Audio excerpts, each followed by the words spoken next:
सभी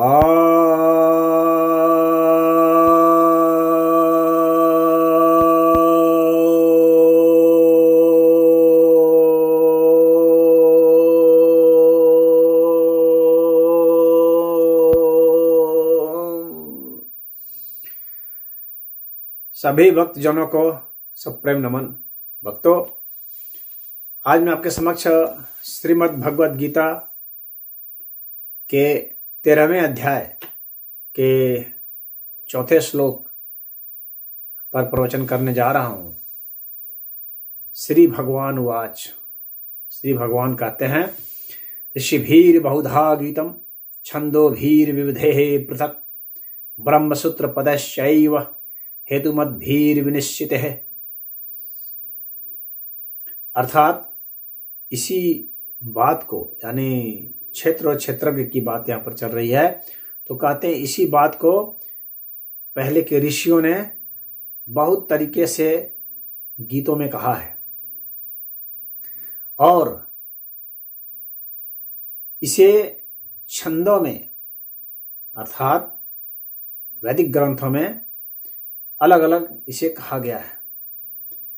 इसी को ही ब्रह्मसूत्र के पदों में बताया गया है और इसे ही हेतु और युक्ति से इसे बताया गया है, युक्ति युक्त बताया गया है।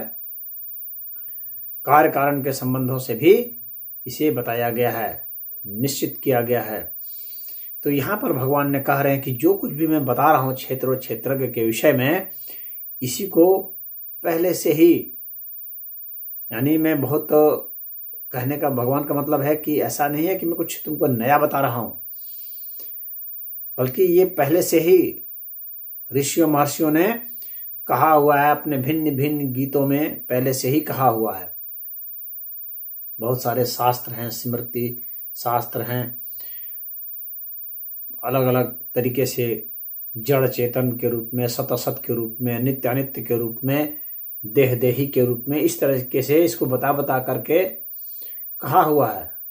आत्मा प्रकृति के रूप में इस तरह से बता के कहा हुआ है। और इसी चीज को वेदों में भी, चाहे ऋग्वेद हो, यजुर्वेद हो, सामवेद हो, अथर्ववेद हो, या ब्राह्मण ग्रंथ हो, या उपनिषदी ग्रंथ हो, चाहे कोई भी उपनिषद ले लें, ईशावास्योपनिषद ले लें, तैत्तिरीय उपनिषद ले लें, कठोपनिषद ले लें, केनोपनिषद ले लें, बृहदारण्यक उपनिषद ले लें,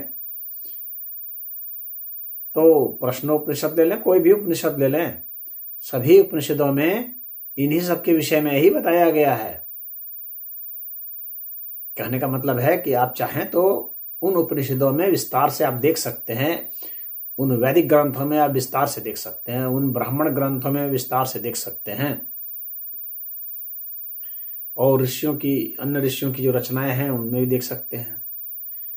और जो सनातन धर्म के और जो सिद्धांत हैं, जो 6 मुख्य सिद्धांत माने जाते हैं, दर्शन माने जाते हैं, उन दर्शनों में भी आप देख सकते हैं। फिर कह रहे हैं ब्रह्म पदश्चैव, यानी जो ब्रह्मसूत्र है, ब्रह्मसूत्र पदश्चैव, ब्रह्मसूत्र जो है वेदांत दर्शन है, उसका, उस ग्रंथ का नाम लिया है इन्होंने कि वेदांत दर्शन में आप विशेष रूप से इसको देख सकते हैं। बादरायण जी का वेदांत दर्शन है, महर्षि वेद व्यास का, पराशर ऋषि हैं, कितने सारे ऋषि हुए हैं, भृगु ऋषि हुए हैं, गौतम ऋषि हैं, याज्ञवल्क्य हैं, कपिल मुनि हैं। इन सभी के जो व्याख्यान हैं, इनके जो शास्त्र हैं, इनके ग्रंथ जो हैं, उनमें आप देखेंगे तो इसी चीज का वर्णन है। हेतु मद्भिः विनिश्चित में ही कहा गया है कि युक्ति संगत जो भी ये बातें बताई गई हैं, चाहे सांख्य सूत्र में बताया गया हो, चाहे न्याय सूत्र में बताया गया हो, चाहे वैशेषिक सूत्रों में बताया गया हो, चाहे योग के सूत्रों में बताया गया हो, बताया सब इसी चीज को गया है। तो यहाँ पर भगवान कह रहे हैं कि आप चाहे तो विस्तार से उन सब चीजों में भी देख सकते हैं, प्रमाणिक अर्थ में तो यहाँ पर इन ग्रंथों का संकेत भगवान ने दे दिया है। अब ब्रह्मसूत्र का तो नाम भी ले लिया है और वैदिक ग्रंथों का नाम लिया हुआ है, तो वे सब प्रमाणिक ग्रंथ हैं जिसका अध्ययन सभी को करना चाहिए। तो यही भगवान यहाँ कह रहे हैं कि जो क्षेत्र और क्षेत्रज्ञ के विषय में मैंने तुम्हें बताया और जो आगे जो बताऊंगा, इन सब के जो प्रमाण हैं ये पहले से ही पढ़े हुए हैं, उन्हीं को मैं तुम्हें सार संक्षेप में बताऊंगा। यही यहाँ भगवान का कहना है। उपनिषदों में कहा गया है ब्रह्म पुच्छम प्रतिष्ठा, तो ब्रह्म का ही जो जिक्र है, जो क्षेत्रज्ञ के विषय में है, क्षेत्र के विषय में है, उसी की सारी अभिव्यक्तियां हैं।